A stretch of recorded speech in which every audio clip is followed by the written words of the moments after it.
وَلَقَدْ يَسَّرْنَا الْقُرْآنَ لِلذِّكْرِ فَهَلْ مِن مُّدَّكِرٍ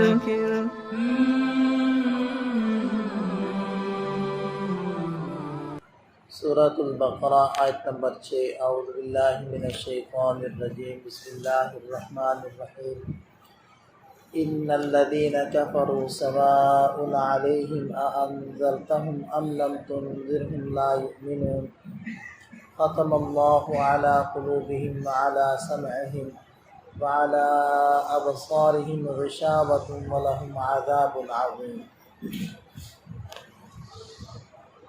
قرآن کریم کا جو نزول ہے وہ تدریجاً ہوا ہے 23 سال کے عرصے میں،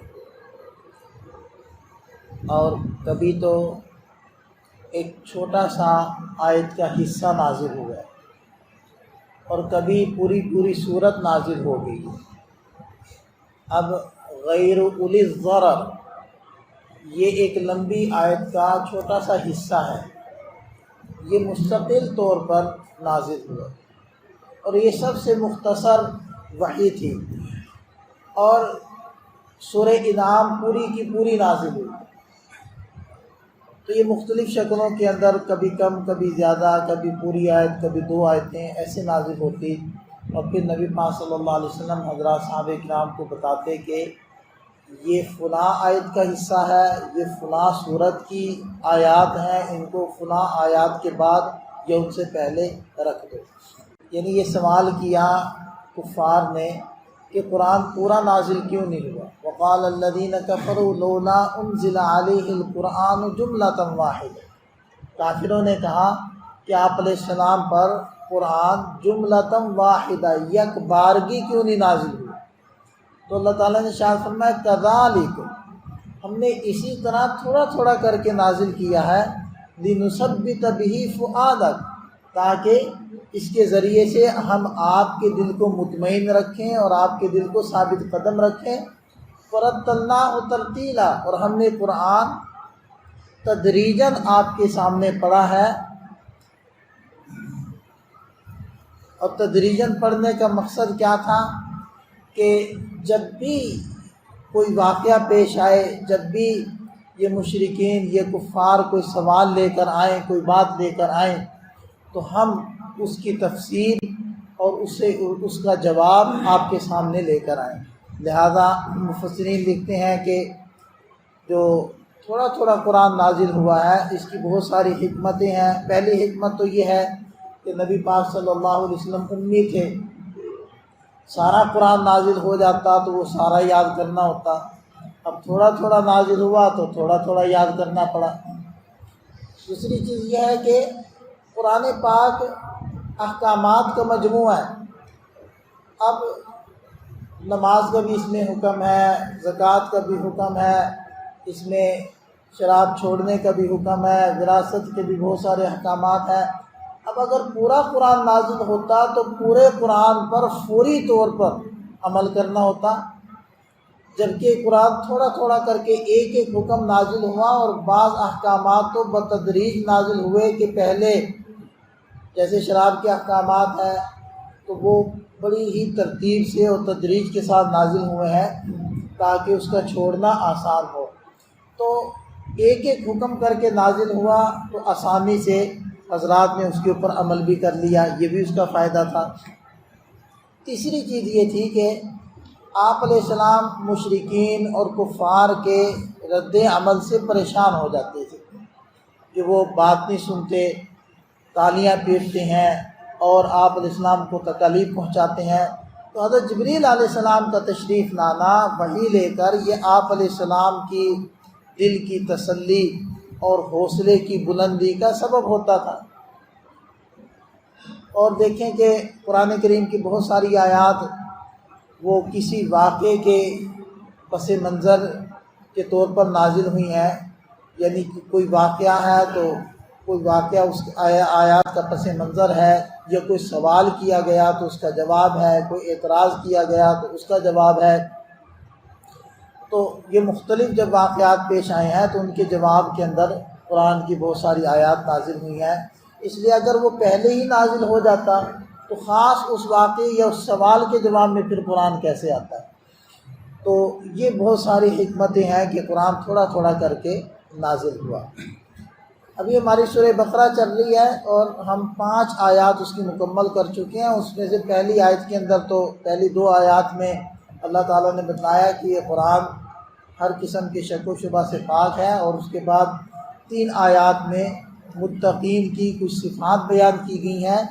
اس کے بعد 15 آیات کے اندر نافرمانوں کا تذکرہ ہے، اور ان کے 2 گروپ بن گئے۔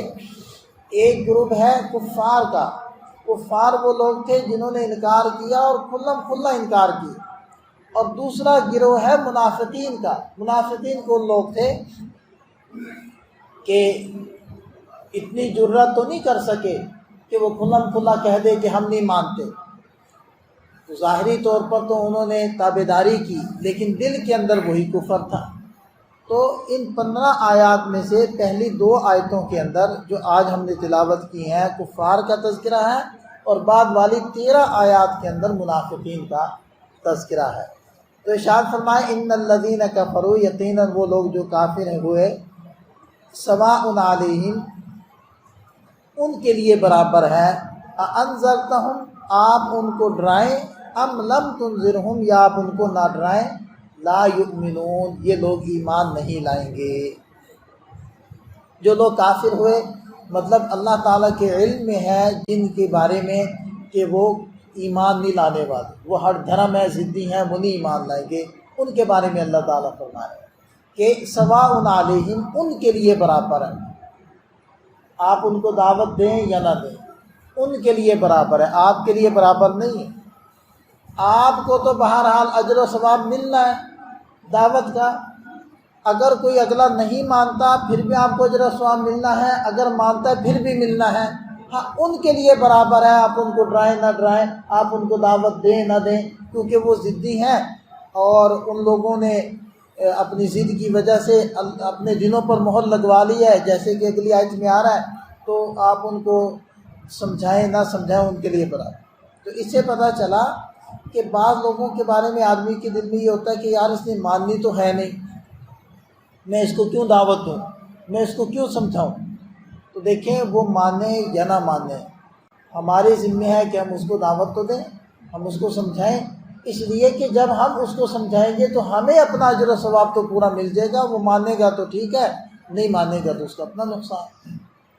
ایک تو ہمیں یہ یہاں سے اشارہ مل گیا علیہم سے، اور دوسری بات یہ ہے کہ انذار، انذرتہم انذار سے بنتا ہے، انذار کا معنی ہوتا ہے ڈرانا۔ تو ارشاد فرمائے کہ یہ ایمان نہیں لائیں گے۔ ختم اللہ علی قلوبہم، اللہ نے ان کے دلوں پر مہر لگا دی، وعلی سمعہم، اور ان کے کانوں پر، وعلی ابصارہم غشاوہ، اور ان کی آنکھوں پر پردہ ہے، ولہم عذاب عظیم، ان کے لیے بڑا عذاب۔ مہر لگا دی کیا مطلب؟ کہ جیسے کہ حدیث پاک میں آتا ہے نا کہ جب کوئی بندہ گناہ کرتا ہے تو دل کے اوپر سیاہ نقطہ لگتا ہے، توبہ کر لے تو صاف ہو جاتا ہے، نہ توبہ کرے اور پھر گناہ کرے تو ایک اور نقطہ، اور ہوتے ہوتے اس کا سارا دل سیاہ ہو جاتا ہے، پھر خیر کی رغبت اس کے دل سے نکل جاتی ہے، شر کی طرف غالب ہوتا ہے، بدی کی طرف جاتا ہے، نیکی کی طرف چلتا ہی نہیں۔ یہ مراد ہے اس سے۔ اللہ تعالیٰ کے مہر لگانے کا مطلب یہ ہے کہ انہوں نے اپنے دلوں کو سیاہ کر لیا، ضد میں آ گئے، اور ماننے کی طرف بالکل ان لوگوں نے نیت ہی نہیں کی۔